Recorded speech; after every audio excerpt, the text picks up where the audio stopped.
Hey from New Jersey, it's the SNL Nerds, the show where two comics from New Jersey nerd out about Saturday Night Live. I'm your co-host, John Trumbull. And I'm your co-host, Darren Patterson. Merry Christmas, Darren Patterson! Merry Christmas, John Trumbull!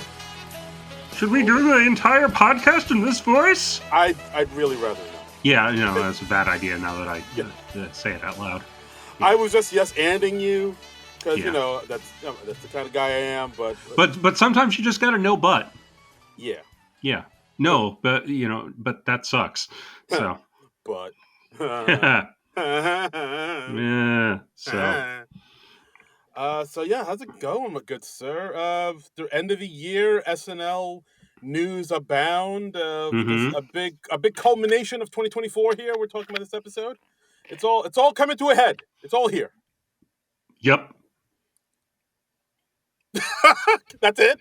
Yeah, I didn't feel like yes-anding. I just felt like yesing. Wow. All right. This is You're not gonna make the groundlings with this attitude, sir. That's all I gotta say about that. I'm not going to make the groundlings for a lot of reasons, Darren. Lorraine Newman will just show you the door if you continue with this type of thing.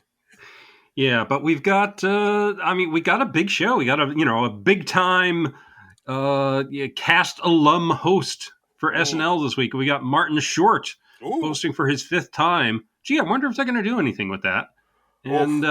And Hozier as a musical guest. He's a returning musical guest, I know. Yeah. I believe he was on the, I want to say the Bill Hader episode. Let's say Bill Hader episode, sure. Yeah. But yeah, this is the second time being back. But we also, there's a bunch of news came out a couple weeks ago that we forgot to mention on the last episode. Oh, well, let's get to that. SNL news. Well, for one thing, we a couple of weeks ago they mentioned that SNL is going to have the big 50th on this February. Right. Yeah, big primetime special. I think it's going to be like a 3-hour special or something like that. Yes, and according to Variety, Peacock is going to be launching a 4-part docuseries about SNL called SNL 50 Beyond Saturday Night. Ooh, my goodness! Oh, yeah. Oh, so wow. So streaming on January 16th. It's going to feature more than 60 contributors and SNL alum diving into various aspects of the show. First episode is going to be called 5 Minutes, and that's going to focus solely on the audition process of SNL and feature never-before-seen footage and interviews. Oh, that's cool. I mean, a deep dive into the audition process. Yeah, absolutely. That's great. That's like tailor-made for SNL nerds like you and me. Yeah, dude. Do all of these, I'm looking forward to all these episodes. So that's episode 1. Episode 2, written by A Week Inside the SNL Writers' Room. And nice. That's all about the bringing sketches from the script to the TV. All about the writers. Finally, the Finally, the Streeter Seidel content that I've been craving. I know. Side tangent. I know they've been talking about a Jim Downey documentary coming out for the longest, but I don't. Oh, I hadn't heard that. No. Yeah, I remember 4 or 5 years ago, there was whispers of something called Downey Wrote That, where it's a documentary. Yeah, all about Jim Downey, and I guess it never happened. But probably not after this long period of time. Yeah, I don't know why it hasn't happened. I don't know what the hell happened to it, but we're getting. But he was an absolutely brilliant guest on Conan O'Brien Needs a Friend. If you haven't checked out that episode, give that a listen. That's wonderful. I mean, he went on a thing about Jeffrey Epstein, which was hilarious. Have you heard that? I have not. I will send you the link, sir. I didn't think Jeffrey Epstein and hilarious would be in the same sentence, but okay. No. I'm sending it to you, and I'm not going to say any more because I don't want to ruin it for you. Okay. Oh boy. All right. Christmas came early for old Darren here. Yeah, that's right. Okay. So an episode on the audition process, an episode on the writers. What else we got going? Third episode called More Cowbell, and that is an episode solely about the Blue Oyster Cult sketch with More Cowbell. Wow. So just a deep dive into one single sketch. Wow. A deep dive from the 2000, now legendary sketch from 2000 with Will Ferrell, Chris Parnell, of course, Christopher Walken, more cowbell. The band Blue Oyster Cult singing "Don't Fear the Reaper" and the cowbell. So that's Mm-hmm. one episode, and the final episode. This is interesting. Season 11, The Weird Year, which Oh, is wow. all about season 11 when Lorne Michaels came back to kind of reset the show after the Ebersol and Dumanian years and like kind of ensure the future of SNL, which is Right, because I mean, when Lauren came back, it wasn't exactly he came back all guns blazing. It was one of those odd rebuilding seasons, and he only kept like three cast members from that season. He kept John Lovitz, Nora Dunn, and Dennis Miller. Everybody right. else was fired at the end of the season or had left the show. Right. So here's who was in the season 11 Yeah, cast. it's one of the oddest casts ever. So like you said, it's John Lovitz, Nora Dunn, Dennis Miller, Hmm. Joan Cusack, Robert Great. Downey Robert Downey Jr., Okay. Anthony Michael Hall, Kind of odd still after all uh, this time because he Randy. was like 17. I think he was the youngest one ever. Yeah, I yeah. think it was Eddie was the youngest. Then he came in like he was literally like in high school. Yeah, Eddie was like 19, and Downey was pretty young at that point too. He was maybe early 20s. Yeah, I believe so. He wasn't that much older than Anthony. Yeah. Terry Sweeney. Uh-huh. Uh, First openly out cast member. yeah, and Denitra Vance. Yes. And featured players: A. Whitney Brown, uh, Al Franken, Don Novello, Dan Vitale was there, and Damon Wayans. Yeah, who very kind of infamously got fired, and I'm sure they'll get into that. Yeah. When he was like very frustrated about small roles on the part, and then he was on air. He was like, "Fuck it, I'm gonna play this character gay." Yeah, that Yeah. didn't So go over with Lauren very well. yeah, and I think isn't Damon Wayans actually talking to him too? I thought I saw him in one of the trailers for the doc. Maybe I don't know. That'd I be really cool. Yeah, I mean, it seems like they buried that whatever beef the heck. I mean, he came back to host the show not too long after, That's so true. That's true. Yeah. it seems like that's all water under the bridge at this point. Yeah, it's more just a fun story than anything else at this point. Yeah. But yeah, so that's beyond SNL 50. All of these episodes sound fascinating. I really want to. I'm chomping at the bit to see all these episodes. Yeah, and they're dropping them all at once, so we're probably going to just cover them all at once. I would imagine, and I'm sure that'll give us a wealth of stuff to talk about. So Yeah, absolutely, for and sure. I always look forward to finding out new stories and new bits of trivia about the show. And I'm sure Yeah, there's still stuff to discover after all this time. So that's really cool. And I like that they're taking this like really deep mono focus on certain aspects of the show, like auditioning and writing and like, deconstructing one sketch in particular and yeah, then, one season in particular. That's really cool. Because yeah, we've yeah. seen a million just generic SNL retrospectives. Yeah, no, I like the fact that they're like really going to focus on like this just season 11. Yeah, Yeah. because that's a season people don't really talk about. Like So season 6 when they had to replace the entire original cast, and season 11 where Lauren first came back. Those are like two of the seasons nobody ever really talks about. So yeah, that's going to be fascinating. yeah, absolutely. And so also NBC announced that they're going to release another documentary aside from all those other documentaries I just mentioned called More uh, documentaries, more. yeah, it's called Ladies and Gentlemen 50 Years of SNL Music, and it's going to focus on the music performances of SNL from the past 50 years, directed by Questlove, or co-directed by Questlove from The Roots, who also did the Summer of Soul, which is a fantastic documentary if you haven't seen it. Hmm. And he won an Oscar for it. Like he won that Oscar like right before the I think the Chris Rock slap. Like Chris Rock was announcing his category. Oh, Yeah, okay, like yeah, Chris Rock was announcing his category. Then slap heard around the world. right. Then Questlove had to walk up and get the Oscar after that and be like, yeah, thanks. Wow, yeah. But yeah, Summer of Soul. If you're a fan of music, watch it. It's really good. I have But not seen Summer of Soul, so I need to check that out. Yeah. it's pretty phenomenal. But yeah. This doc about the music of SNL coming out January 20 7th, if I'm not mistaken. Wow. Okay, we've got an embarrassment of riches happening. It's pretty great. It's pretty Yeah. grand. What a time to be alive. Yeah, and that'll be neat to see the doc about the music because, like, a lot of the music, because of I'm sure rights issues, gets removed from YouTube after a certain amount of time, and so it's not always easy to track down some of the older musical guests. So Right. yeah, it'll be neat to see that, and certainly like a ton of really cool people have been musical guests on SNL over the years. Yeah, like it's according to what I'm seeing here, it'll be co-directed by Oz Rodriguez. It'll have some interviews with Billie Eilish, Paul Simon, uh, DMC from Run DMC, Daryl McDaniels, Mm-hmm. and then I'll talk to some other former writers like Bill Hader, Maya Rudolph, Conan O'Brien, and yeah, like I expect them to get into. I mean, SNL has had some really iconic performances, music performances on the show. Of course, there's infamous performances as well. The Elvis Costello performance, Yeah, Ashley Simpson, Sinead O'Connor. It'll probably touch on things like that. So yeah, yeah.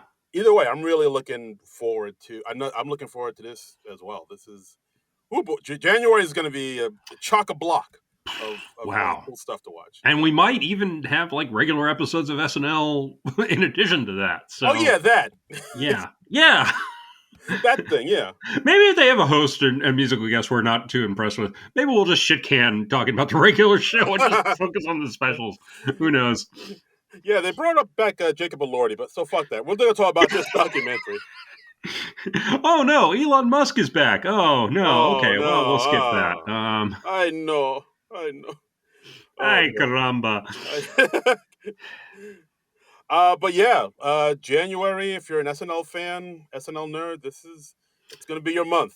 We're eating well. Yeah. Yes, clear your calendar. Yeah. But in the meantime, we've got a regular episode of SNL to talk about. Well, not a regular episode. I shouldn't say that. It's a Christmas episode. It's a Christmas episode, and it's a Five Timers Club episode. It's Martin Short. It's Hozier. It's season 50, episode 10 from December 21st, 2024. I wrote down 2014 in my notes. I just now realized that's wrong. That's wrong. Did you go back in time, John? Can you warn us, please? Oh God! If I could go back in time, if I could turn back time, I would do other stuff. I don't remember any of the other lyrics from that song. If you could find a way, you'd take back all the words that would hurt you, and you'd say, "If I could reach the stars." Okay, so yeah, you know the Cher song. I don't. Someone's a bigger Cher fan than the other, I guess. Mm-hmm. Yeah, yes, you can take that prize, sir. Yeah, that is correct. Yeah, sweetie. That is all I remember is her just dancing on the ship with all the hooting sailors around her. Yeah, so leather lingerie and whatnot. Yeah, she's in this weird V fishnet thing. It was a choice. Anyway, the 80s, baby. It's the 80s, baby. Yeah, that was like 89 or something, I think. Yeah. Oh yeah, that's quite a time to be alive. Yeah. Anyway, so should we get into this show? Let's get into this cold open, which, John, I knew there would probably be some cameos.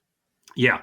I didn't expect. You didn't expect all the cameos. All cameos. I mean, all cameos. Yeah, that's right. I mean, should we just list the names? Should we just go through the roll call here?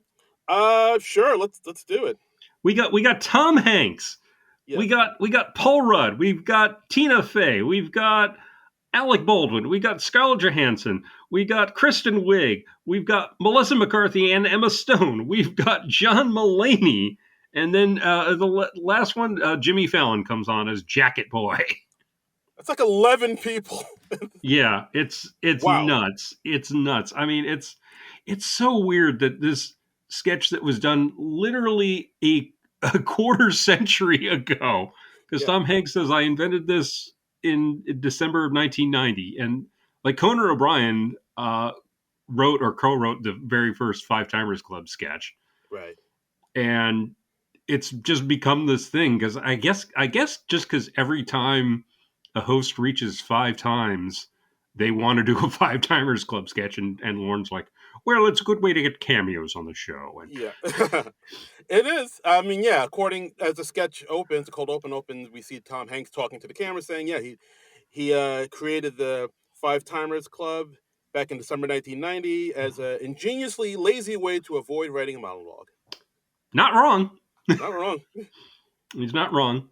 Yeah. And then he brings on Paul Rudd, and then the two of them welcome Martin Short to the Five Timers Club. It's kind of weird that Martin Short is just now reaching Five Timers Club status, because it feels like he's come back more than that. Yeah. Maybe because he's done a lot of cameos, I guess. That might be it. Yeah, it does feel like he should be more of a, I don't want to say more of a stalwart in the SNL thing, but yeah. Are they counting his dual hosting gigs too? Yes, they are. Because okay. Because I believe the first time he hosted with Chevy Chase and Steve Martin. Right, they were promoting Three Amigos. I remember that. Yeah, and then he hosted 2 times by himself. Mm-hmm. Then he hosted again with Steve Martin recently. Right, we covered that a year or two back. Yeah. Yeah, and then this is his 5th time. So yeah. Okay. So the co-hosting. I mean, because you're still a host. Like it's you are. You're just a host working half as hard. Yes, exactly. the way the good Lord intended it. That's right. Mm-hmm. And they bring on Tina Fey, who Martin says is a writer who's attractive enough to be on camera, a rarity in Hollywood. Yes, and then Fey says back, Martin is the least rare thing in Hollywood, a loud man. Yes. Then Alec Baldwin comes on. He's got a 17 on his Five Timers Club jacket, which I thought was a nice touch, because hosted 17 times. Very nice, very nice. Yeah, Alec Baldwin came out. It's like, oh, I guess we're taking him back in the fold. I guess he's fully back. Yeah, the whole Rust thing is more or less resolved, from what I understand. I believe he was just found not responsible. I don't know. I stopped keeping track of that at a certain point. But as I recall, I don't think there was anything he could have done. But yeah, I guess it's all it is what it is. I do like the joke about how Tina Fey said to Martin Short, saying, "All right, now it's time for the test. See if you're worthy to be in the club. Name 3 current cast members." I have no idea. That's correct. Yes. And then we have Kristen Wiig coming out. Kristen Wiig. Did I remember to mention her name? I might have skipped over her name on my notes. There are so many cameos in this thing. I know. It might have been too many. And Scarlett Johansson actually came in before Kristen Wiig, and we see her like slamming the door on Colin behind her. Yes, that was hilarious too. But it was funny because it didn't go entirely smoothly. Like, she had to like turn around and go back to slam the door, because I think he was standing a little too far forward, so the door didn't really slam on his face. Right. Exactly. It was a cute idea anyway. Yeah, I still got a kick. I still got it. It's like, oh, he slammed the door in Joe's face. I'm here for it. Yeah. And I liked when they did like the brutal honesty thing, and Tom Hanks just goes, "Yeah, I never had COVID." Yes. Tina Fey she's the one flying all the drones in Jersey. I knew it. When Paul Rudd admits Ant-Man's powers aren't that great. Yeah, Hanks never had COVID. ScarJo has COVID right now. Mm-hmm. Yeah. When they cut to Baldwin saying his truth, I got a little nervous, but then he just said, "Oh, I had too many kids." Yeah, which didn't get much of a laugh, because I don't think people are really conscious of how many kids Alec Baldwin has. I'm certainly not. Yeah, I mean, I know he had like some kids more recently with his current wife. Yeah, I know they have some kids, but I honestly have no idea how many kids Alec Baldwin has. I feel it's like maybe 3 or 4. Okay, is that too many? I think any over 3, you're kind of pushing it. Okay, yeah. That's what I said. I don't. Listeners, let us know how many kids. It's too damn many kids. Darren, zero population growth. Patterson wants to know. That's right. Yes. So then we have Melissa McCarthy and Emma Stone come in. A lot of women in the Five Timers Club now. Yes. Yeah, you were saying to me before we started taping, you were saying like there are too many women in the Five Timers Club now. I was saying that. I was saying what's happened to our history. Right. We need to get more straight white men into this proud. Yeah. You were saying like you were fine with it with like Candice Bergen being there as like a token, Yeah. and you know Like, maybe Drew Barrymore, but they should have just you know slammed the door after that, which I thought was really harsh. I But said, yeah, I said all these things, and I turned on Fox News mhm, to, to calm myself and agree with whatever they're saying, and right, slipped on my New Balance sneakers, and yeah, I did all the a bunch of other things that the people in the Midwest do. yeah. Please send those irate posts to Darren Patterson at Darren Credible. Please do. Yeah. All right, so I'm looking up now. So Alec Baldwin has 8 kids, Oh, including Ireland Baldwin. So yeah, oh, right. That's the one he had. He left a voicemail message to. Yeah. okay. So all right, yeah, 8 is too damn many. 8 is a lot, but yeah, I don't feel like that's commonly known. It's not like uh what's his face? Oh, like the Um the Marleys or Nick Cannon. Nick Cannon, that's who I was trying to think of. Yes. Yeah, Yeah. yeah. Everybody Like knows Nick Nick Cannon. Cannon infamously has tons of kids and they're all different baby mamas. And Yeah, he Alec spread. Baldwin, I'm just like, I don't know. 3, 4, I have no idea. 8, okay. Yeah, If you said it was like 12, I would have believed you. I yeah, yeah, because I really have no idea. yeah. Actually, I was surprised. I didn't know he had 8. Like to quote the TV show, 8 is enough. That's right. Yeah, he's going full Dick Van Patten. Dick. Um, it's like penis. Yeah. Um, Yeah. So then Kristen Wiig comes in, mhm, insisting that she's not living at the Five Timers Club, even though she clearly is. She right. has an awkward exchange with Martin because they had a bit of a dalliance in the Hmm. day, where did hot. They took a hot yoga class together, and where they made love and got kicked out. And Yep. then Melissa McCarthy comes in with Emma Stone, Hmm. and we see that Emma Stone had a quick dalliance with Kristen Wiig. Who hasn't? Ay, Chihuahua. Uh, And they talk about how Melissa McCarthy, like, how it's a classy organization, the Five Timers Club, and by this point she would have been like chugging ranch dressing or crashing through a wall. yeah, and so of course that's a note to anybody. It's like, all right, so Melissa's about to do something physical. Sure Yeah. enough, she does. She goes to the beer tap to get a beer. It sprays all over her. She falls backward, crashes through a wall. Who Hmm. steps over her her body on the ground that's just not moving? It's John Mulaney.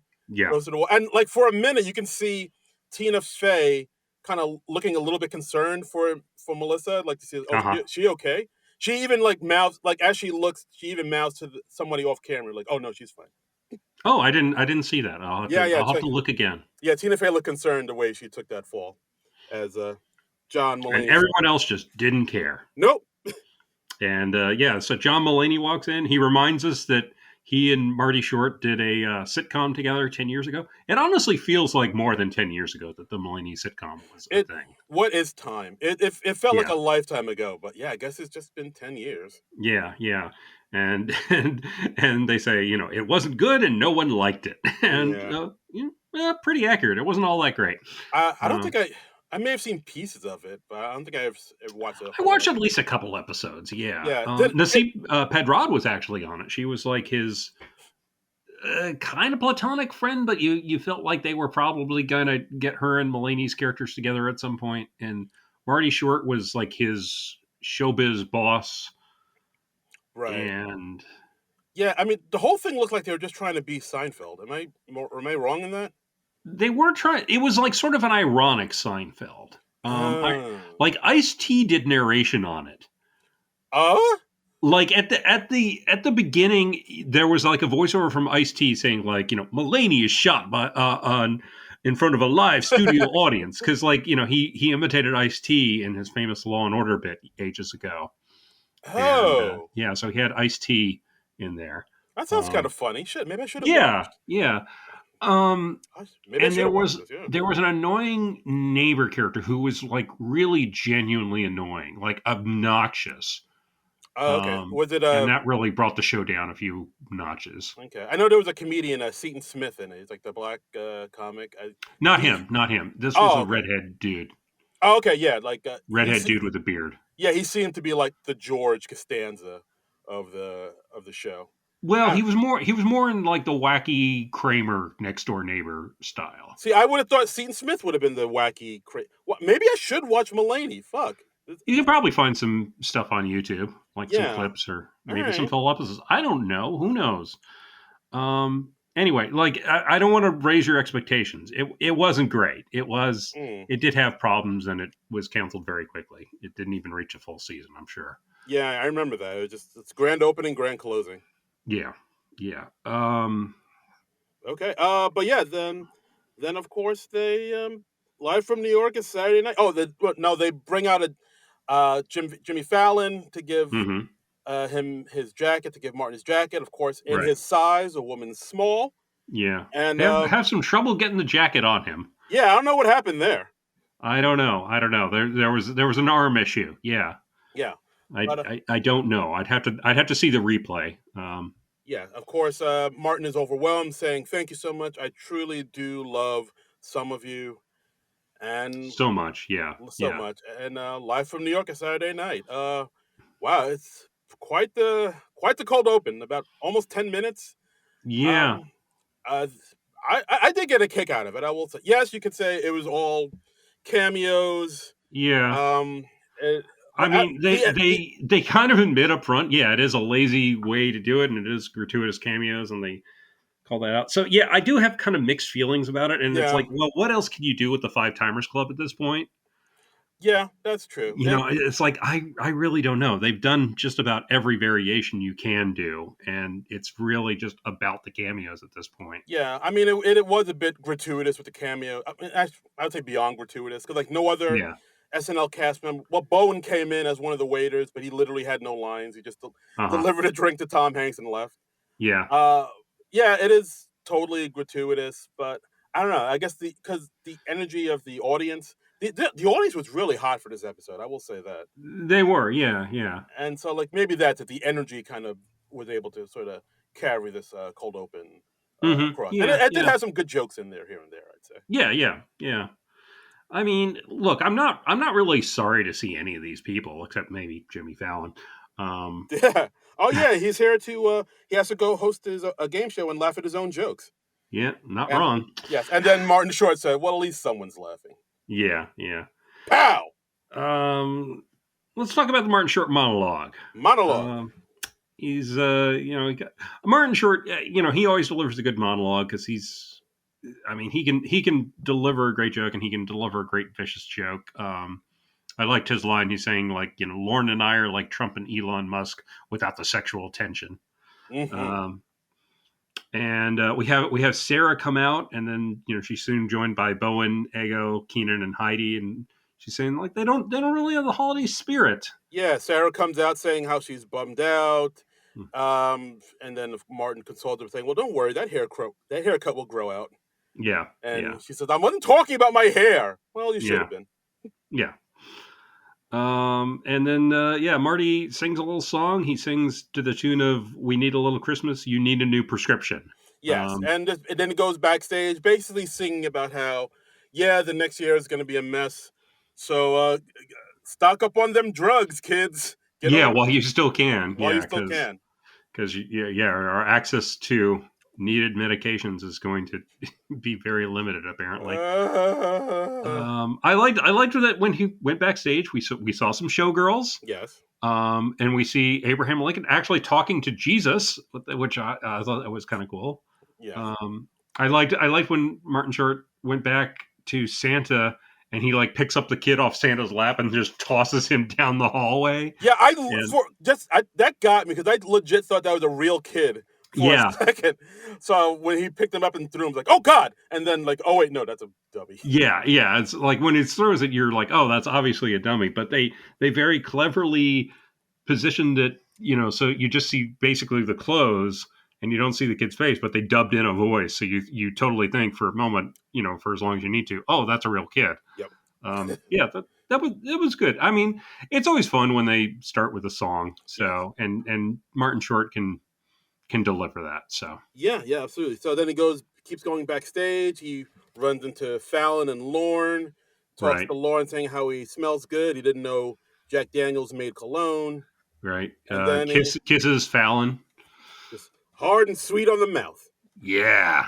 And there was also this another little thing I noticed. Like when he's walking down the hallway, he walks past Emma Stone and Kristen Wiig under Yes. the mistletoe talking, which it's like a nice little kind of callback to the cold open, like from their sexual tension that kind of bleeds into I didn't the. notice that they were under mistletoe. Okay. They are under mistletoe, so yeah, that's a nice little a little bit of the cold open kind of bleeding into the monologue. I was like, oh, that's clever. All right. Yeah. Most of the cameos from the top of the show, a lot of them popped up throughout the show. So yeah, we kind of made use of everybody. And in fact, we built one sketch around Paul Rudd, and Martin Short didn't even show up in it, which was that's Yeah. funky. That's a choice. Yeah, that is. We'll get to that one, but yeah, I that wonder was. what that's about. I don't know. I don't know. That was peculiar. Yeah, but a fun monologue, a fun musical monologue, and Yeah, fun little so monologue. As always, my man Martin Short gives it his all. mhm. Yeah, it's a fun way to start the evening. I thought. 110% from Marty Short. Mm-hmm. Except for the sketches he wasn't in. Ooh. And but he's in that first sketch. He's in Parking Lot Altercation, which is kind of a sequel to sketch they did last season with Quinta Brunson, Yep. with Mikey Day and Chloe Fineman as a father and daughter. They're in their car, and here instead of like uh, being against each other in a traffic jam, it's two people going for the same parking space at the mall on Christmas Eve. So totally different premise. Totally different premise. Totally different premise. Yeah, I was like, oh, people still go to the mall in this universe? Okay. Yeah, yeah, and then, so as soon as I saw those two in a car, I was like, wait, are we? And then Mikey starts miming, and I was like, oh yes, we are. We totally are. Okay, because God forbid we ever have an SNL sketch that goes over well that we don't do a sequel to. Yeah, I mean, it's like written in the contracts. I think like yeah. if you ever do anything that ever works even vaguely, we have to follow it up within a year, or else Satan will take my soul. Yeah, I mean, I think it's very telling that this happens not once, not twice, but thrice throughout this episode, where they're like rehashed old sketches that worked well in the past. Yeah, And I was like, all right, it looks like. I mean, I don't know. It looks like, oh yeah, the writers are. You could tell it's getting close to Christmas holiday when the writers are like, let's just do this. I gotta go. I'm gonna do a quick search and replace in this sketch, and yeah, I'll be out the door for the holidays. I mean, this was good. It was entertaining. I liked. I really like the sort of sub plot or the runner that they have where Mikey's concerned that his daughter is too sexual. Yeah, because at one point the daughter steps in talking to Morton Short, saying that he blows, and Yeah, to mime him blowing, she does a thing where she like, like her fist to her mouth, and she's like, holding an oblong cylindrical object in one hand, and then the other hand is sort of cupping underneath, as if to cradle some sort of ball-like shape. Yeah, exactly, and Yeah. And then she defends it by saying, "Well, no, but guys like it though." Yeah. And Martin's like, "Yeah, no, she's right. She's right." Yeah. And then later when she says, "You are such a jerk," she's miming with two hands, and Mikey's just like, "Don't do two at once," and she says, "I'm sorry, it's just a habit." Yeah, I think somebody in the audience gasped. Yeah. They're like, "Oh!" So honestly, I like that if they're going to continue it, that's going to be a part of it. Is we always have Chloe hints at this wild sex life that his apparently teenage daughter is having. Yeah, she's euphoria out here. Yeah.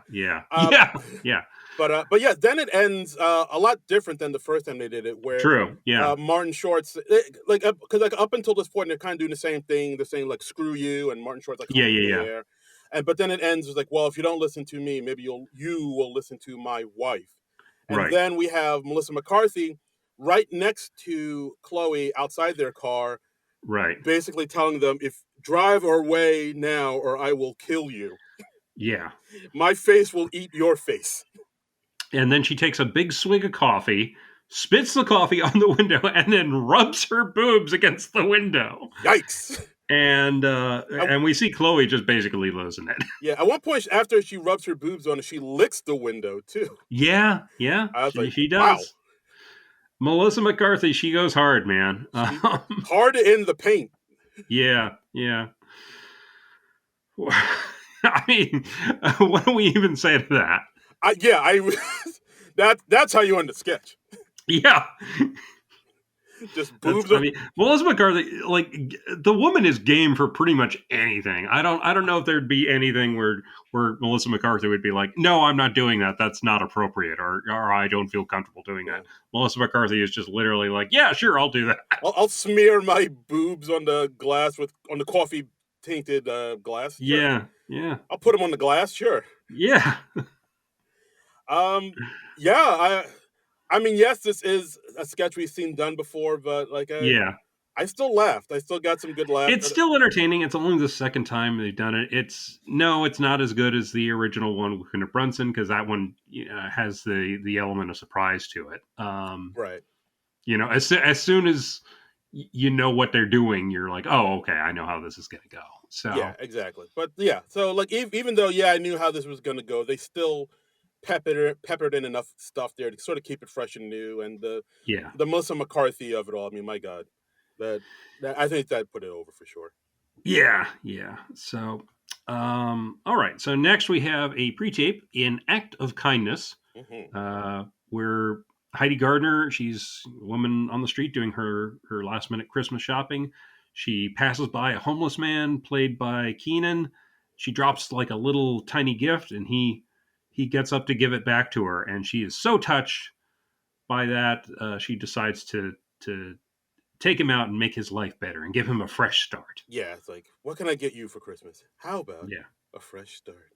Yeah, so she gets him a haircut, she gets him a new suit, she buys him a watch, she takes him out to dinner, she gives him an envelope full of cash. And then, you're just waiting for the turn. Yes. Because you're just like, this is way too heartwarming. We gotta get to, something cynical or horrifying very soon. And we do. And then she gets a call from her husband, Mikey, who's like, hey, you're not home yet. You were supposed to be back at 1. It's 9:30. All your family is here. Where the hell are you? Where the hell are you? And Keenan's like, hey, give me the phone. Yeah, so she gives the phone to Keenan to sort of explain the situation. And Keenan is like, hey, your girl is with me now, son. Yeah, it's steal your bitch a clock. Oh, hey-oh. Yeah, she's talking about getting us a motel room and shit. Damn, son. Yeah. And then he ends up stealing her car, and it's this whole thing. And then at the end, of course, because we don't know how else to end it, it all turns out to be an ad for Fox News. Yes, exactly. Stay smart, stay rich. Fox News. Happy holidays. Yeah. Oh no, you thought we were gonna say that? Merry Christmas, motherfucker. Yeah. This is all right. I thought it was okay. I think this is like one of the few times where it being an ad for something, the ad tag kind of makes a little bit more sense than how they normally do. Like normally they'll put an ad, oh, it was just an ad for this product at the end of a sketch, and it doesn't really make sense. This kind of makes a little bit more sense. It kind of flows a little bit better. Where there's like somebody doing nice for the homeless, only for it to sort of backfire in their spectacularly backfire. Yes. Yeah, and it's like, oh, this, of course, like this is something that the Fox viewers would love to be like, see, this is why you don't help people. This confirms our prejudices. Yes. Yeah, exactly. Yeah. But overall, I thought this was, like you said, I thought this was okay pre-tape. I think the performance is definitely elevated this. I mean, I thought Heidi and in particular Keenan was really good in this. Yeah. See, look, wow, positive things up to say about Keenan. Look at you. Look, I mean, I run very hot and cold on Keenan. When Keenan's good, he's great. Sometimes I find him very self-indulgent and all that, and I've covered that extensively. Oh, he was on the podcast, but I mean, he really nailed the turn here. I thought it was great. Yeah. So. But yeah, overall, not a bad pre-tape. I didn't have too much to say about it, but yeah, I thought it was okay.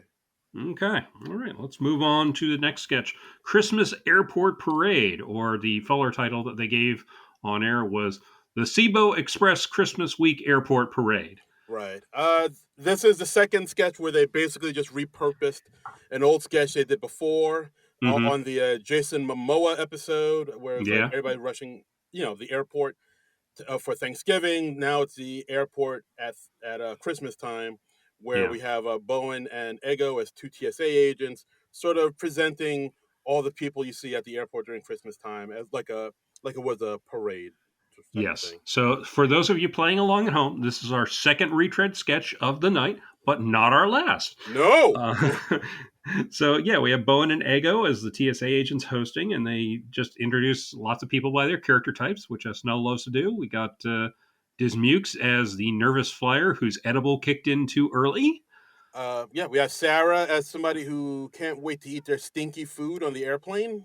You're right. We have Martin Short as an overly aggressive Delta Lounge employee who's just like keeping people out. Right, Uh, and we see like people trying to get into the Delta Lounge, and he's like, "No, mhm, get out of here. right. You look poor." Drake is in there, and I think Yes. Jane Wickline's like, "Drake is in there," and he says, "It's either Drake or Josh. I can't tell." Yes. Yeah. Keenan as the TSA employee who says the same thing 12 different ways. Like when you're going through security, it's like, yeah.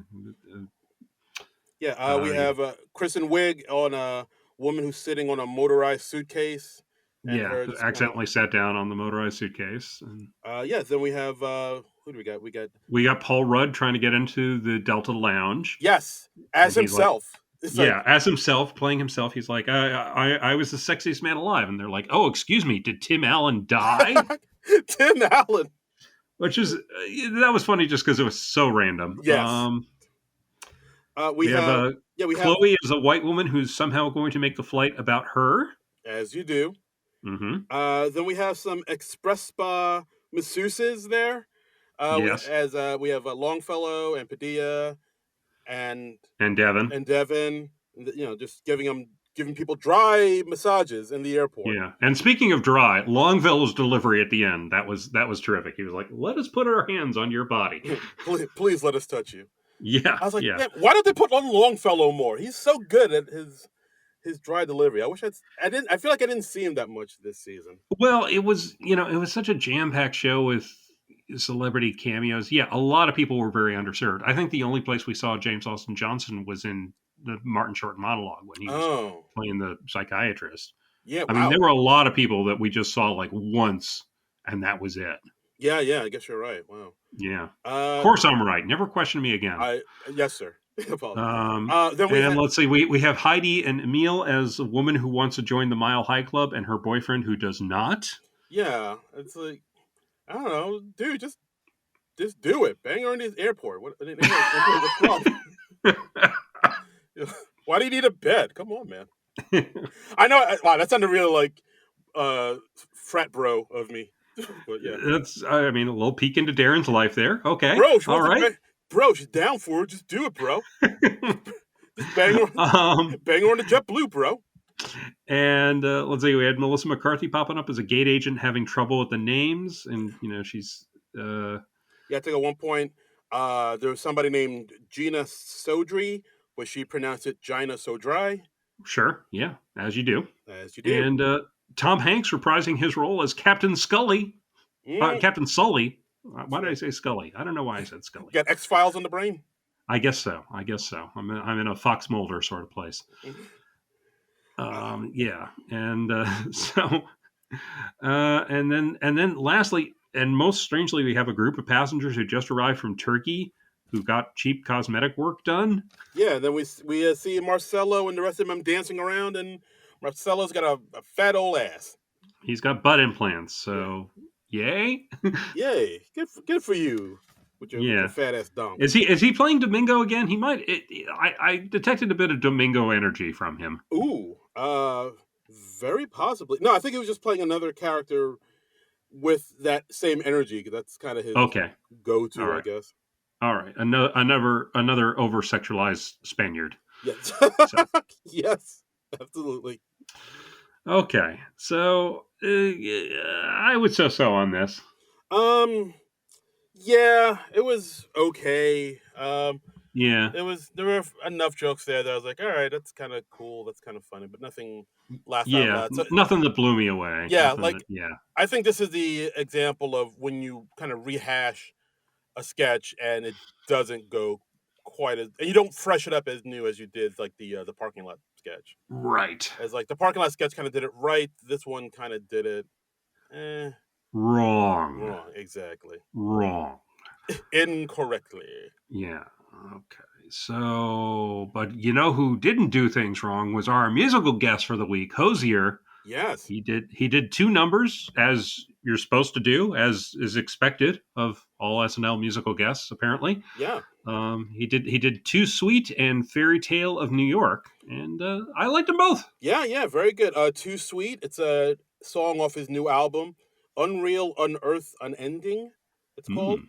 and because Hozier is an Irish man from Ireland, and Oh yes, it's Christmas time, right. he did a cover of the famous Pogue song, "Fairy Tale of New York," and Yeah, yeah, like both performances quite well.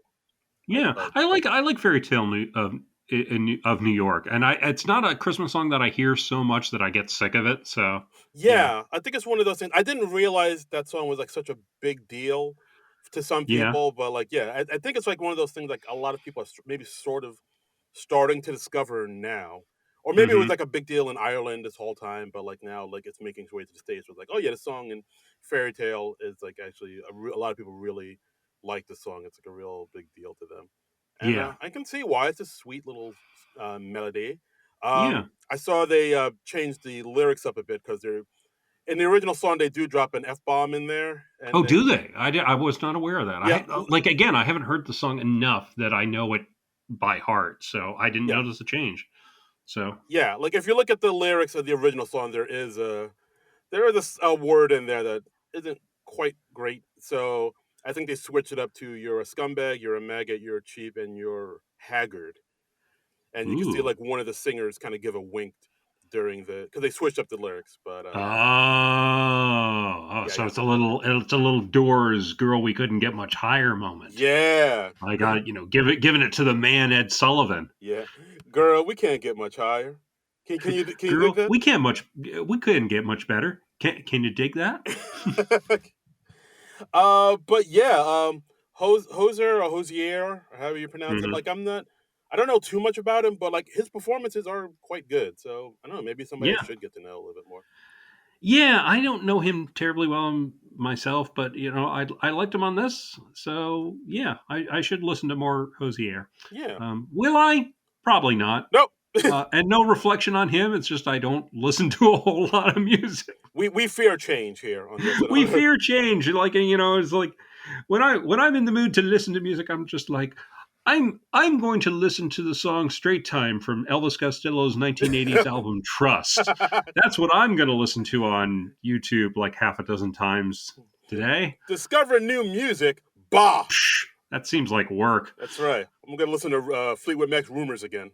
That's right. Yeah. No, I don't want to know. Oh shit, John Trumbull with the assist. Well done. Look, I mean, secondhand news and I don't want to know. Those are my two go-to songs from that Those are album. pretty. The Lindsey Buckingham songs. Those are fucking awesome. Those are bangers, those man. are pretty bangers. Like Yeah, I've been listening to Tango in the Night lately. It's like I didn't realize how good that album. The album's like sort of that's a great album, and it really holds yeah. up well. I mean, Yeah. Big Love is a fucking banger. Hmm. Oh my god, we could. This has suddenly become a Fleetwood Mac podcast. I apologize. It really has. Yes. And oh my God, Lindsey Buckingham, we ran out of time again. He was going to tell us the true meaning of Christmas. It's all right. But yeah, Hosier. Hozier. Good stuff. Good stuff. Good stuff. Enjoyed it. Yep. Weekend update. Colin Jost. Michael Che. Hey. Yeah. We have jokes about current events and stuff. Yeah, we got jokes about when they mentioned Luigi Maggioni, he got like an applause break. Yeah, and you could tell Jost was like, "You're wooing for justice, right?" Yeah. Yep. Yeah. Strange times we live in. You know, it's almost tough to parody that because it's so absurd. I mean, like, Like you saw, I assume you saw the photos of his prison transfer this week, right? Yeah, it was like him surrounded by like fucking half the army and Yeah, just it's so nuts. It's like, really this guy requires this much security? But I'm sure it's just for like appearances to be like, yeah, see, we've caught this wild criminal. We're tough on, like, if don't anybody else try to shoot CEOs because this is gonna happen to you. Like that's right. Yeah, I no, feel it's like that was just done for appearances' sake to show them looking all. CEOs are an endangered species now. That's right. So These precious CEOs. We need to protect yeah, them. no, they're. They're I like bald mean, eagles. they really are. They really are. At all costs, protect them at all costs. All right. That's nuts. And apparently he's in the same prison as Diddy, which Wow. okay, that's a sitcom in the making. Yeah, it's like at the end of the Batman, where when the Riddler's with the Joker. Right, right. Yes, absolutely, absolutely. Yes. They're both in Arkham.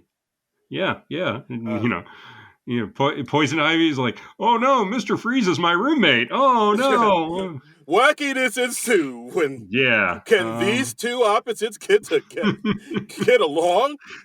Can two divorced supervillains share a cell without driving each other crazy? It's the Odd Criminals on Peacock. See, I wrote down "Shut Up, Colin," but I don't remember the context of that anymore because I didn't rewatch all of Weekend Update. I do because Yeah. Che had a joke here where he's Mhm. talking about how Trump gave Don Jr. all his shares of Oh yes. Okay. of Yeah. Trump Media, and he gave Eric some bubble wrap to play with. But Yes. He Che, stumbled over the bubble wrap. Yeah. he said bubble rape. Yeah. Yeah. Yeah. He did. And he was like, and he fucked it up the joke. I was like, shut up, Colin. Yeah. Yeah. Okay. Well, I wrote down "Shut Up, Colin" because that amused me, and I didn't go back and rewatch it to take more extensive notes. But Yeah, but I thought I am there for "Shut Up, Colin." yeah. Yeah, but overall some good jokes in the beginning here. Mhm. Then we got a death segment. We got a drone. And Yeah, Bowen as a drone. Impressive drone costume, by the way. Very much so. I was like, whoa. Yeah, he had actual working propellers that were spinning. Yeah, it looks like those little hand fans, those little mini fans that I think they were Yeah, kind that's of big. probably what it was. They were kind Yeah. of big back in the day. You can tell because like two of them stopped working after a Yeah. while. Yeah. Yeah. But yeah, either way, really impressive costume. I was like, oh shit. Mm-hmm. And like he's of course talking about how over in New Jersey there have been numerous drone sightings. Nobody Yeah. knows where they came from, who's controlling them. Just Tina Fey. oh, of course, well, yeah, We covered this. Yeah, we covered this earlier in the episode. Tina yeah, Fey is piloting them all. yeah. I mean, she owned up to it, but they already wrote the sketch, so they're like, all right, well, Right. we Yeah. continue. Sure. Yeah. So they're just mysterious drones flying over New Jersey. No one's Mm-hmm. claiming them except for Tina Fey now. Well, I haven't seen them yet, but like a lot of people have, and it's definitely wow. It's definitely ominous to say the least. Yeah. Yeah. I mean, this is the sort of character that Bowen just sinks his teeth into. I mean, I liked how he was very defensive, and he was like, "I don't have to explain myself to anyone." And, Yeah. and I also liked how he stuck up for New Jersey. Yeah. They were like, "Hey, why would this be happening in New Jersey?" And he's like, "Well, because it's great." Yeah, it's like he said, why is anyone in New Jersey? And then Yeah, he says, oh, because of what's in New Jersey, all beautiful nature. It has good schools. Oh, yeah, you thought I was going to do a cheap Sopranos joke, weren't you? Grow up. yeah. He says, "People live here. Have some respect." Yeah, because like people shit on Jersey all the time. I feel like when people shit on New Jersey, you're just thinking about like Newark or like Hmm. the industrial parts of Jersey. But like honestly, once you get past that, there's some gorgeous There are people some in New very Jersey. nice spots in Jersey. Yes. Yeah. Yeah, yeah, for sure. Like like all the rich people that everybody knows, they live in Jersey. No one lives. They have a house in New York City, but they actually Yeah. live in Jersey because it's Stephen Colbert lives in New Jersey. Steve Colbert. I'm waiting to see you, Stevie. I haven't seen you yet. Hmm. You. I'm sure you go to frequent some coffee shop I go to. Just someday. Yeah. Yeah. You're not far from him, honestly. Yeah. Yeah, no, actually pretty close. And I really liked Bowen's line, "I can get a man whenever I want to rotor boat me." That was funny. Yeah, that's a good one. That's good. I like how people say he was saying, "Oh, people wondering if it's a UFO, is it military, is it a promo for SNL 50?" Mm-hmm. Yeah, and then of course it ends with everybody saying him with the drones saying how everybody feels like they hate him because like they're kind of projecting all their anxieties on them on the drone.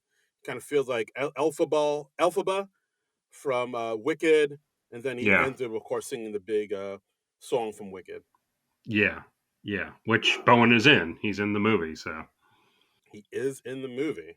sort of a veiled plug, I guess. But yeah, it was funny. Yeah, absolutely. Let's talk about this joke swap. The joke exchange. The Oh, oh, right. Yeah, I just call it joke swap. I guess yeah. Well, you can call it joke swap. That's fine. I identify it as joke swap. I am a joke exchange person. I will see you in hell, sir. Ooh, la di da, fancy man. and and so we start out. Colin announces that Che has gotten him in trouble in the past by making lots of racist jokes, and Colin decides he's going to read all his jokes in black voice so he doesn't get in trouble. Yeah. Which look, I don't understand the logic of that, but I'm here for it. Uh Let's see how this huh. let's see how this plays out. Yeah. So let's see. I didn't write down the Kamala Harris joke. Like basically, he's talking about how Kamala Harris is for reparations, and Mm-hmm. how and Joe says why Oh yeah, white people should get reparations too. They should get their money back from all the slaves that ran away. that's right. Yeah. And then he goes, "Shiz, I ain't afraid of you, mofo's." Like he says it in a very like '90s Def Comedy Jam, almost Bernie Mac Honestly, comedian it language. is the whitest black guy voice ever. he's not. Yeah, He's not really trying. I mean, yeah, it's more just he's doing the slang, but yeah, exactly. yeah, Shiz, I ain't afraid of you, mofo's. yeah. Um, and Uh, let's see, he and then and then the next joke he gets is they put a picture of Scarlett Johansson on there, and it just says 40th birthday because she just had her 40th, and you're just anticipating. You're like, oh no, this is going to be bad.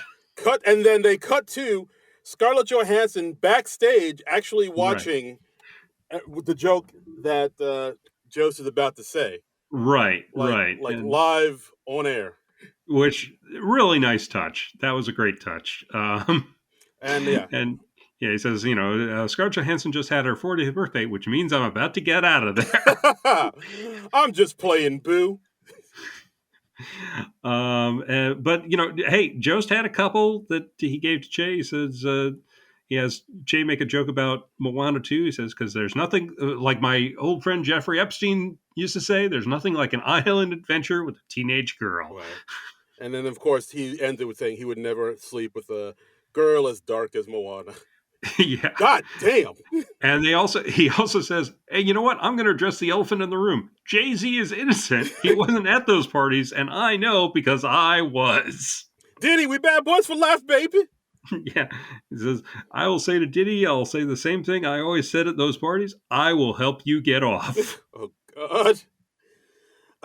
Yeah, and then they also had a joke. Che had a joke talking about how some article about how women who are in touch with their body signals are more likely to have an orgasm. Unlike the Right. women I have sex with, who just hold their breath until it's over. Yeah. But And then, this last joke, even I was like, Jesus. I'll let you tell it. well, he talked about how people haven't seen Scarlett Johansson and Colin Joe's kid yet because that kid is black as hell. Yeah. And then he also makes Colin Joe say, "I." There was a fast. What was the chain that was discontinuing the roast beef sandwich? Costco. It was Costco. Costco is discontinuing the roast beef sandwich, and then he makes Joe say, "I've been eating roast beef every night since my wife had the kid." And it cuts back to Scarlett Johansson backstage, and she comes very close to just saying "holy shit" on air. And because I'm just kidding. I don't go down. I don't go downtown. That's gay as hell. So yeah, I'd say Woo! Jay definitely won this joke swap. He blew Colin away. I mean, Colin had some good stuff with the Epstein stuff, but I mean that can't compete with the making jokes about ScarJo I'll never. from her husband while she is watching on air. Yeah, I'll never Wow. look at roast beef again the same again. Holy cow! Yeah.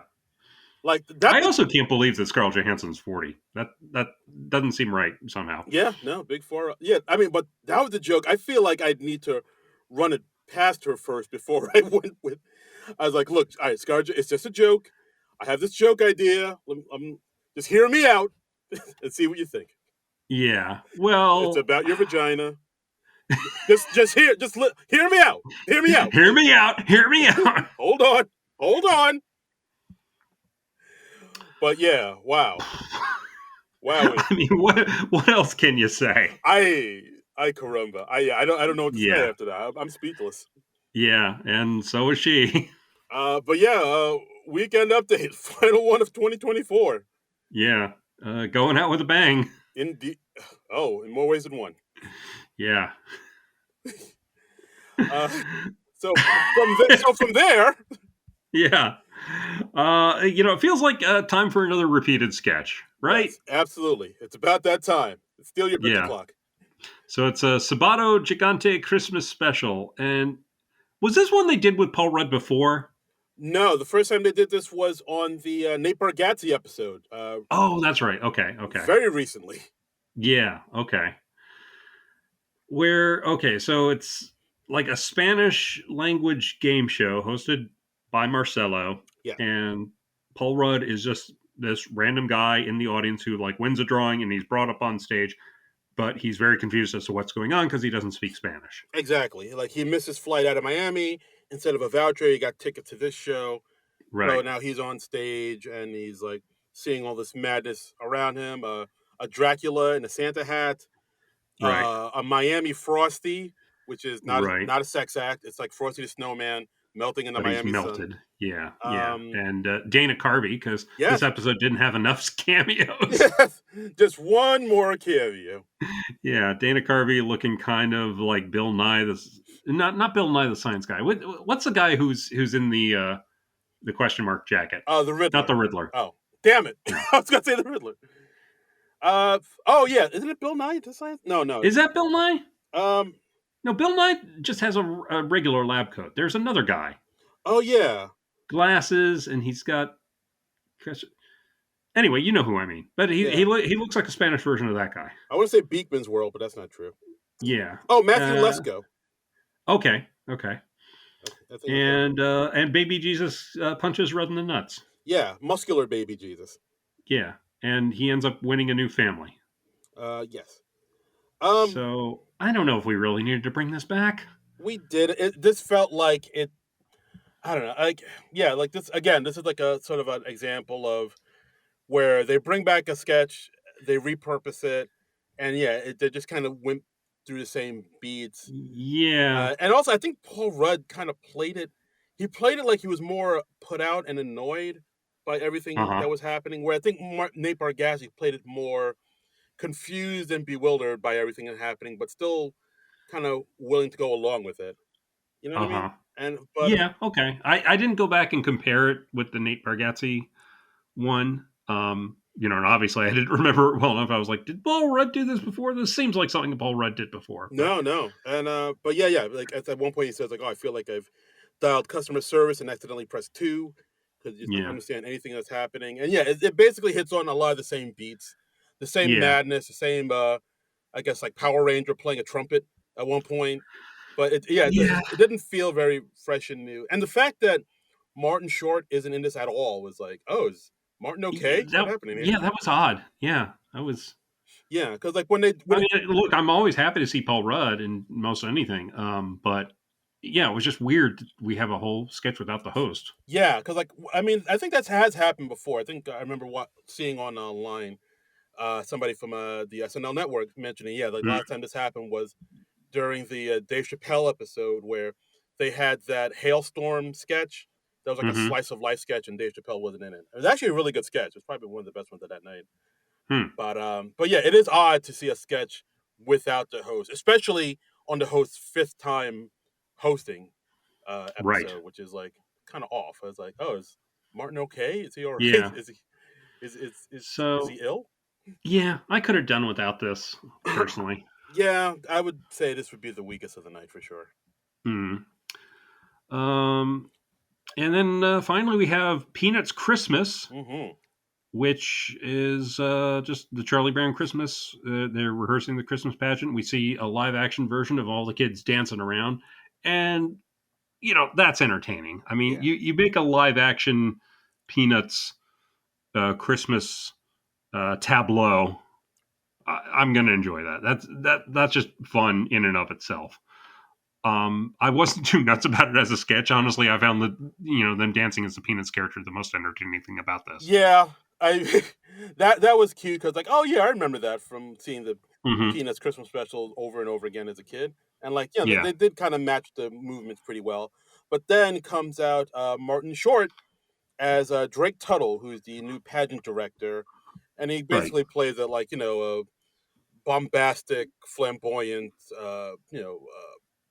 Broadway So a director. Martin Short character. Yes, Okay, I was yeah. trying to find a nice way to say it. He explains that he's replaced Charlie Brown because Charlie Brown is dead, and then everybody panics, and he says, "Oh no, I'm sorry, I shouldn't have paused there. Dead to me." Yeah. And he brings in Bowen as the new choreographer, and they're like amicable exes. Yes, it's like "Stop it, you queen," and yeah, they Hmm. have a thing going on there. He points to all the kids. He asks, we see Mikey Day as Pigpen.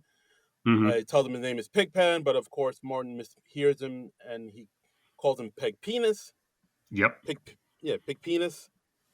Right. Um, and then we see Marcello as Linus with the blanket, and Martin Short saying, "Well, we'll do all we can to accommodate all our students on the spectrum." Yeah. And And I liked how he kept pointing at Schroeder and being like, "This guy knows what I'm talking about," and Dismukes is just like, "No, I really don't." I do not.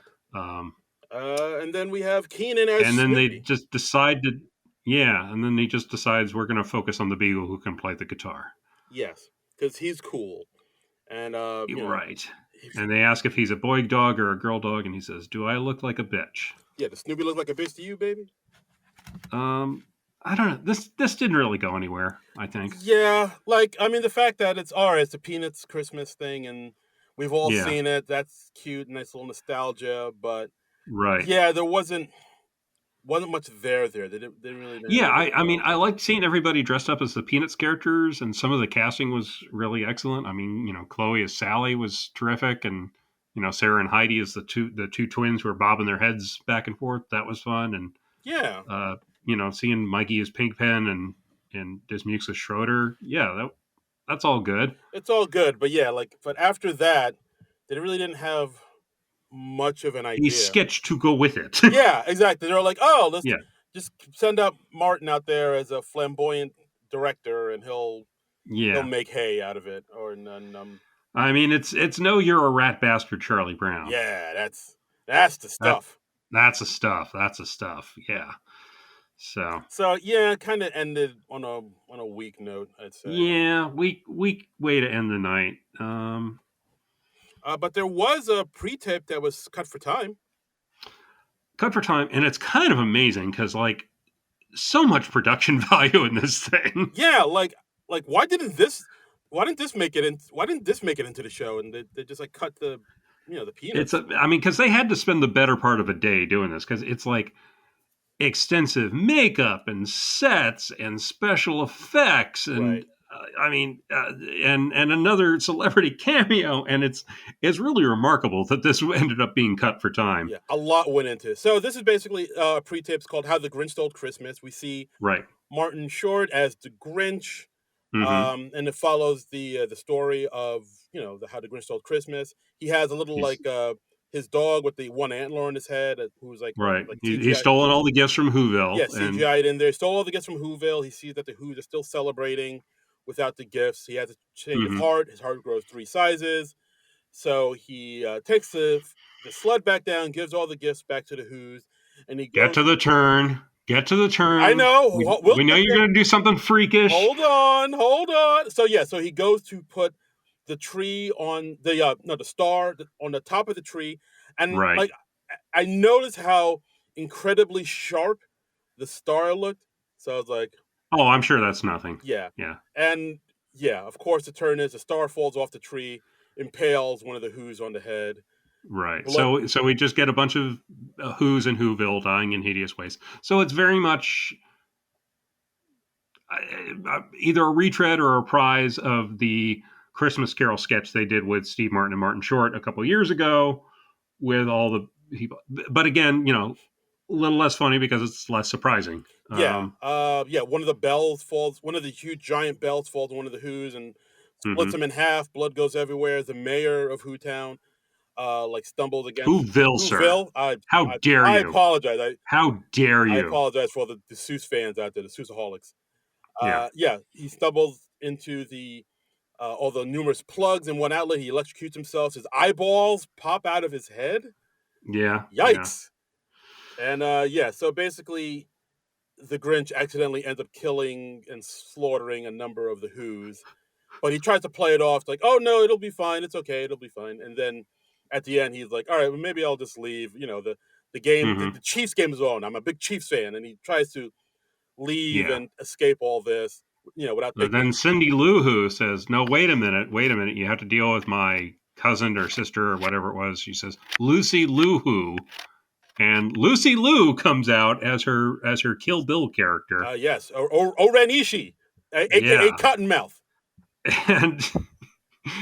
and she's got her katana sword and all that, and yeah, and she beheads the Grinch, Yes, and and then it's just like Kill Grinch. That's the title at the end. And so I very very random.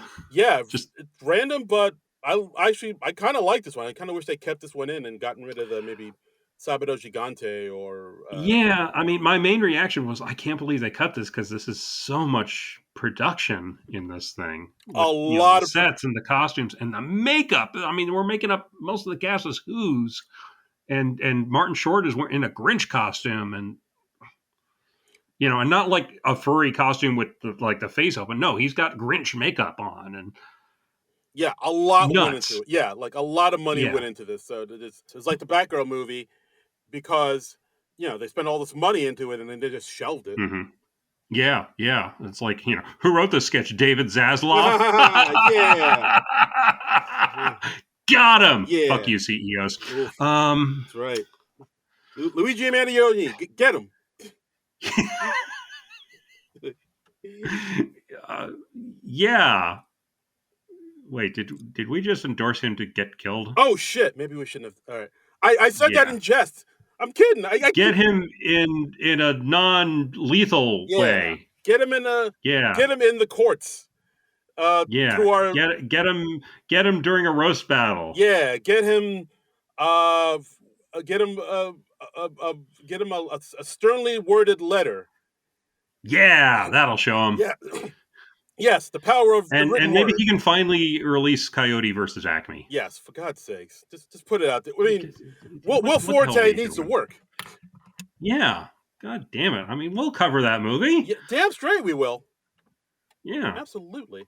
But yeah, I kind of wish they put this in. It seemed like kind of, yeah, I mean, yeah, it was certainly better than Sabato Gigante, I'd say. indeed. And Peanuts Christmas too, honestly. Yeah, like you're like they're never gonna show this. Like, I mean, well, they are because it's on YouTube, but they're never gonna. It's not Yeah. gonna show anytime soon. No, because it's seasonal and yeah, like Yes. it was now or never. Mhm. We're you do a Christmas sketch after New Year's, who the fuck cares?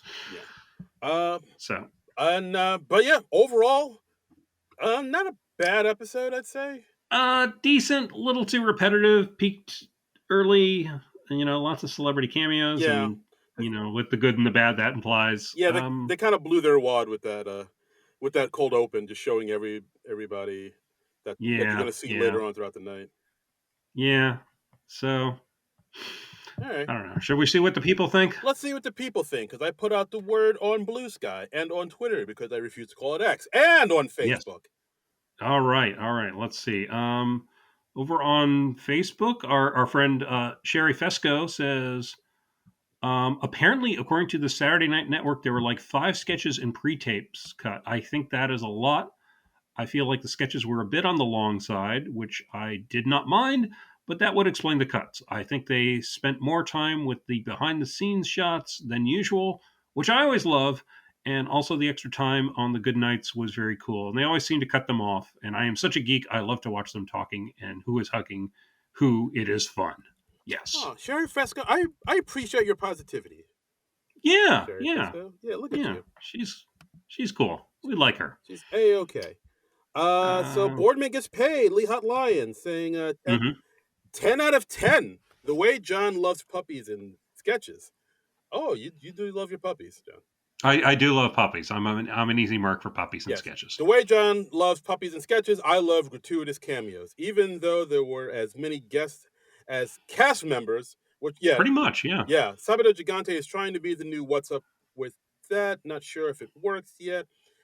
It's probably... It could never. Sabato Gigante could never. It's a poor man's What's Up with that. I'll say that too. Yeah. It's probably recency bias, but best and probably second or third to last joke swap. Snoopy Ain't No Bitch is hilarious. Overall, this episode made me smile. I can't wait to hear you guys talk about it because you guys make my Monday afternoons. I hope everyone has a Merry Christmas, parentheses holidays. I love you guys. Boardman. Oh my well, that's God. so sweet. That's so sweet. Our hearts are growing 3 times the size. That's true. That's true. And let's see, we got from Techie at Uncle Scrooge DCK. Sabato mucho genial. I didn't get much out of Dana Carvey cameo, but maybe he'll get us free money from the government. Sorry, deep pull. I'm not sure if I get that. Was he doing commercials for free money from the government? That was the question mark guy I mentioned before. Oh, okay.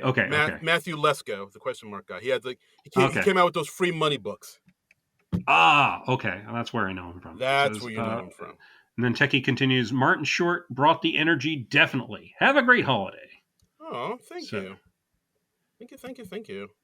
And are you seeing more comments on the Twitter account? Because I'm seeing that it's like supposed to be 7 comments, but I'm only seeing Boardman and Techie's comments. Yeah, same thing.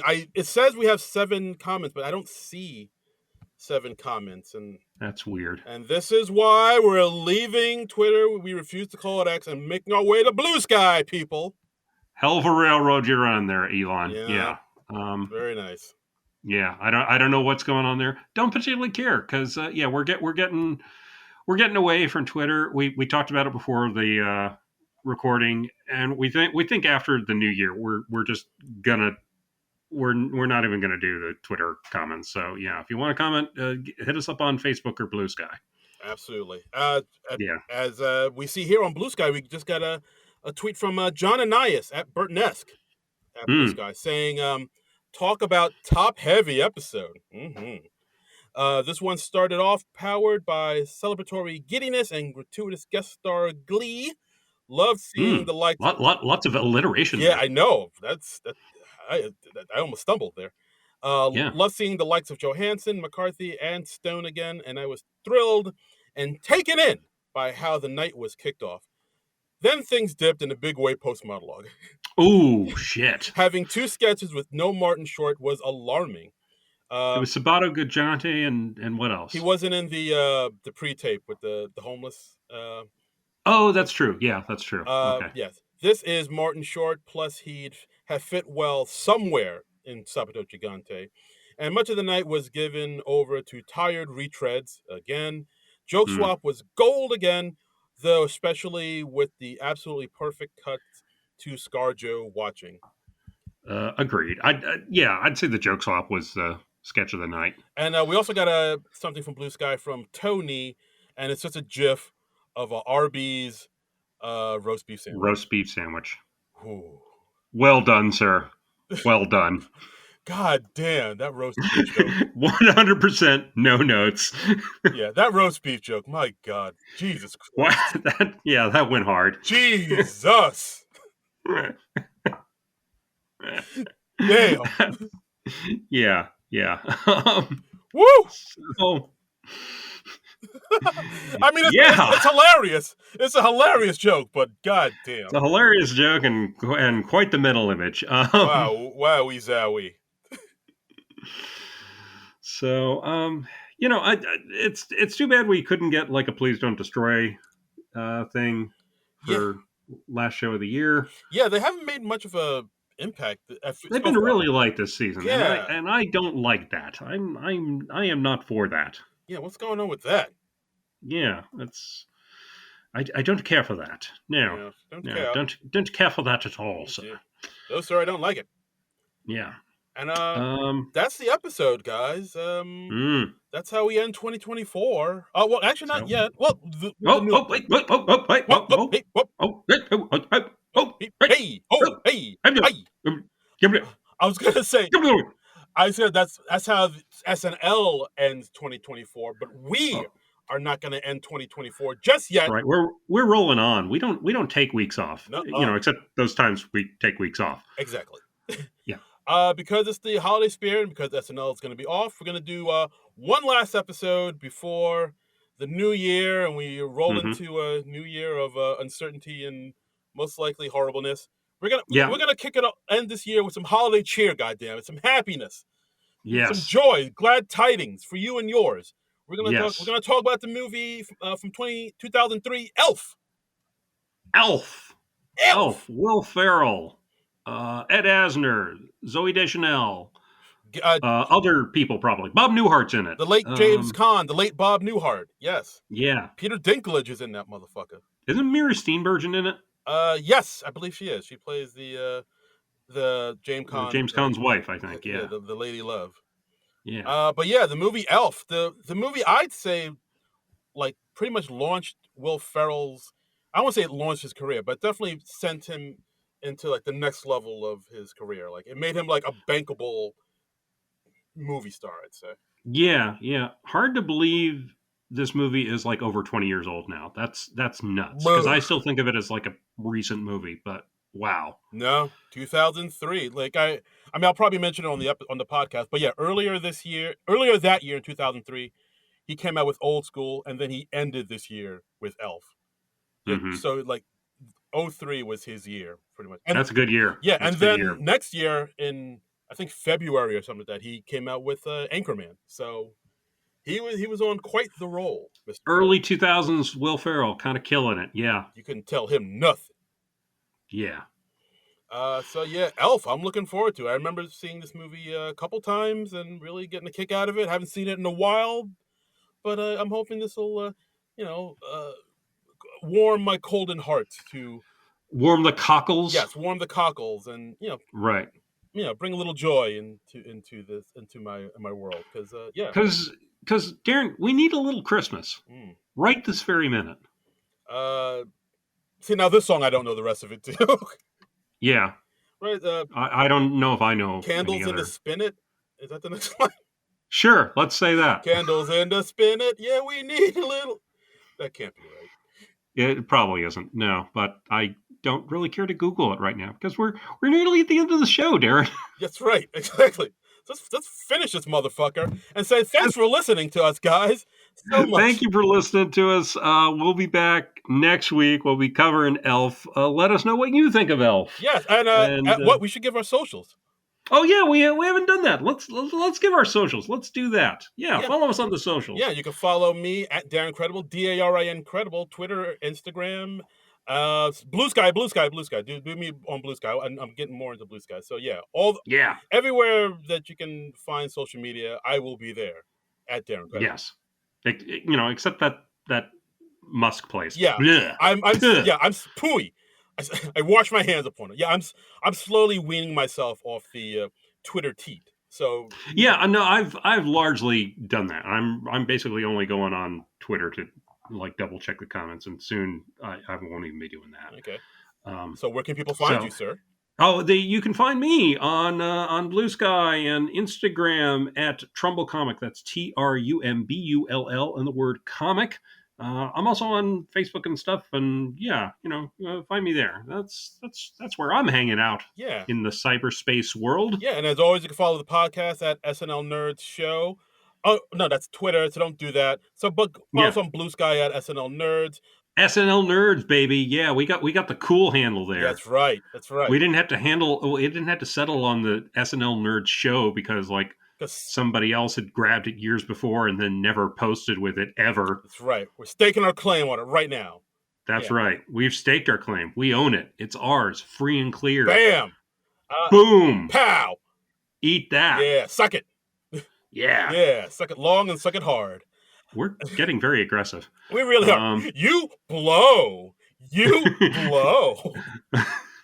Okay, I don't like you're doing this gesture. Yeah, and as always, our YouTube page, follow that. Yeah, you can check out all the old episodes on YouTube. Like if you were like, hey, what do these guys say about old school? I think that one might be on YouTube. If not, it's definitely on Non-Productive.com where you can listen to all our old episodes. Yeah, and as always, the Patreon at Non-Productive.com. Give us money, help us keep this little rickety boat afloat. And, let us help us keep the lights on this mom and pop operation. Exactly. It's the holidays, goddammit. Or, get in the holiday spirit. Give us money. Give us money. Let us, take us out for a haircut and buy us new suits and watches and take us out to dinner. Yeah. And then we can steal your car. Exactly. Yeah. As we do the knockout game with some unwilling valet. That's right. So anyway, we'll be back next week with Elf. Please join us. Until then, nerds out!